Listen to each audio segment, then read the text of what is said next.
नमस्कार श्रोताओं। आज आप लोगों को सुनाती हूँ कहानी बिखरे हुए नगमे भाग 28।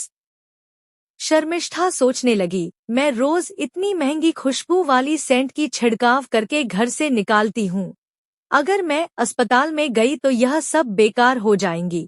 अस्पताल से दवाई की बदबू पूरी कपड़े में लग जाएगी जो 10 दिनों तक नहीं छूटेगी। ऐसे में खामखा वहां जाने से अच्छा है कि बस में ही मुलाकात होती रहेगी, फिर धीरे धीरे निखिलेश के बारे में जान लूंगी। ऐसे तो थोड़ी सी ठंड दिमाग की तथा नम्र स्वभाव की लग रही है। अच्छा है, डॉक्टर है, उसके साथ दोस्ती खूब जमेगी। वैसे तो अक्सर सुनने में आती है कि डॉक्टर के दोस्ती डॉक्टर के साथ होती है। फिर भी अगर मेरी किस्मत साथ देगी तो निखिलेश के साथ मेरी दोस्ती जरूर हो जाएगी। ऐसे में मुझे इस वक्त ज्यादा उत्साह दिखाने की बजाय अगली मुलाकात की अपेक्षा रखनी होगी कि फिर से कब बस में उसके साथ मुलाकात होगी। दिन गुजरने लगी और प्रायः शर्मिष्ठा और निखिलेश की बस में मुलाकातों का सिलसिला चलती रही। धीरे धीरे एक तरफ जहां निखिलेश से मुलाकात न होने पर शर्मिष्ठा बेचैन रहती है, वहीं निखिलेश के मन में शर्मिष्ठा को लेकर उत्सुकता बढ़ने लगी। ज्यादा दिनों तक मुलाकात न होने पर शर्मिष्ठा बहुत व्याकुल हो जाती है। ऐसे ही एक रोज बड़े ही बेचैन होकर शर्मिष्ठा घूमते हुए सिटी अस्पताल में पहुंच गई और वहां पर दोनों में बहुत से बातचीत और गप्पेबाजी होती है। तब से निखिलेश को पता चला कि बस में जिस लड़की से उसकी मुलाकात होती है और उसे सीट छोड़कर बैठने को कहता है, वह शर्मिष्ठा है और कॉलेज में पढ़ाती है, एक प्रोफेसर है और पीएचडी कर रही है।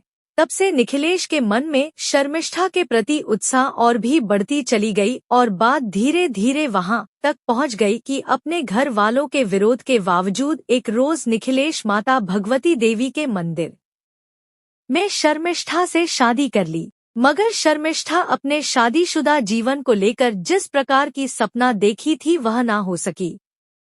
सोचते सोचते कभी कभी शर्मिष्ठा बहुत भाव विभोर हो जाती है। अब मैं अपनी मायके में आई हूँ, मुझे कुछ दिन के बाद फिर से ससुराल में वापस जानी होगी, मगर वहाँ के वातावरण मुझे बिल्कुल पसंद नहीं है।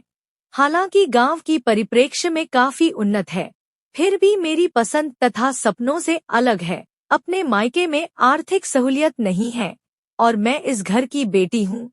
अब तक अपने मायके के सभी तरह के परिस्थितियों के साथ समझौता करके चलती रही। आगे भी यहाँ के परिस्थितियों से समझौता कर मुझे चलनी होगी, जैसे कि अब तक रही हूँ। मगर मेरी ससुराल तो मेरी मायके से उन्नत और आधुनिक होनी चाहिए, लेकिन ऐसे नहीं है। यह लोग पैसे वाले हैं। घर में नौकर चाकर होनी चाहिए जो सारे काम कर सकें। उनके घर के औरतें रसोई में जाकर खाना बनाएं, ऐसा शोभा नहीं देती। निखिलेश एक डॉक्टर होकर भी उनके घर के माहौल में किसी प्रकार की परिवर्तन नहीं हुआ जो सभी के सपने होती हैं। वही देहाती किस्म के रहन सहन जो स्वाभाविक रूप से पुराने और निम्न स्तर की है। ऐसा तो नहीं होना चाहिए था।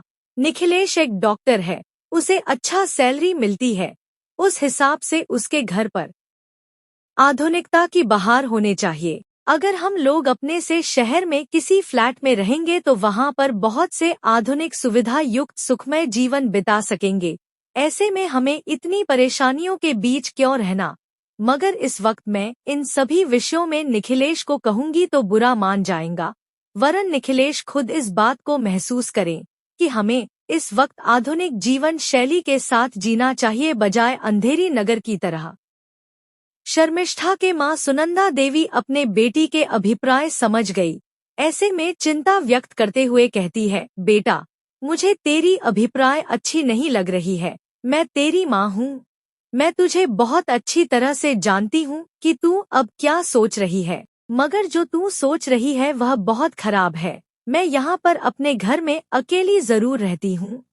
ऐसे में मुझे कोई फर्क नहीं पड़ती कि यहाँ पर मेरे साथ तू और दामाद जी भी रहे, मगर मैं तुझे इस तरह मेरे साथ रहने की इजाजत कभी नहीं दूंगी, क्योंकि मुझे मालूम है कि शादी के बाद बेटी पराई हो जाती है, मायके की द्वार उसके जीवन भर के लिए बंद हो जाती है। ऐसे तो घूमने फिरने को आ सकती है, मगर यहाँ पर रहने को मैं इजाजत नहीं दूंगी। यह न केवल मेरी मन की बात है, मेरे लिए इज्जत की बात है। मेरी बेटी दामाद के लिए भी सम्मान की बात है। ऐसे में अगर तेरे मन में है कि तू अब अपने पति संग यहाँ पर रहेगी तो यह सरासर गलत विचार है। मैं इस बात पर कभी भी इजाजत नहीं दूंगी। भला ही तुम लोग किसी और जगह पर अपने हिसाब से रहो या तो तुम अपने ससुराल में रहो, क्योंकि मुझे भी अपनी समाज में अपनी इज्जत को बनाकर रखनी है। कल को कोई भी मेरे ऊपर उंगली उठाकर कहेंगी कि बेटी को शादी करवा कर दामाद जी को घर जमाई रख लिया। अपनी मां की कथन पर आपत्ति जताते हुए शर्मिष्ठा कहती है, तुम्हें चिंता न करने की आवश्यकता नहीं है। मैं अपनी तरफ से बंदोबस्त कर लूंगी ताकि हम दोनों शहर में रह सके। अपने हिसाब से फ्लैट किराए पर ले लूंगी ताकि किसी को भी परेशानियां न हो। ऐसे में मां सुनंदा देवी कहती है, हाँ वही ठीक रहेगी, मगर तेरे ससुराल वालों के प्रति तेरी गलत कटाक्ष पूर्ण व्यवहार के कारण कहीं ना कहीं मेरी तो बदनामी होगी, इस पर कोई संदेह नहीं है, जो आज तक नहीं हुई है। तेरी दोनों बहनों के शादी को इतने वर्षों तक किसी ने भी मेरी शिक्षा पर अंगुली नहीं उठाई जो अब तेरी शादी के बाद उठा रहे हैं, और यह केवल तेरे ही कारण हो रही है, क्योंकि अगर बहू के आचरण अच्छी होती तो उसके माँ की सम्मान बढ़ती है। कहावत है कि बच्चों के लिए माँ सबसे बड़ी तथा प्रथम गुरु होती है। समाप्त। कृपया हमारे चैनल को लाइक, शेयर, कमेंट्स और सब्सक्राइब कीजिए तथा अगले भाग के लिए हमारे साथ बने रहिए। धन्यवाद।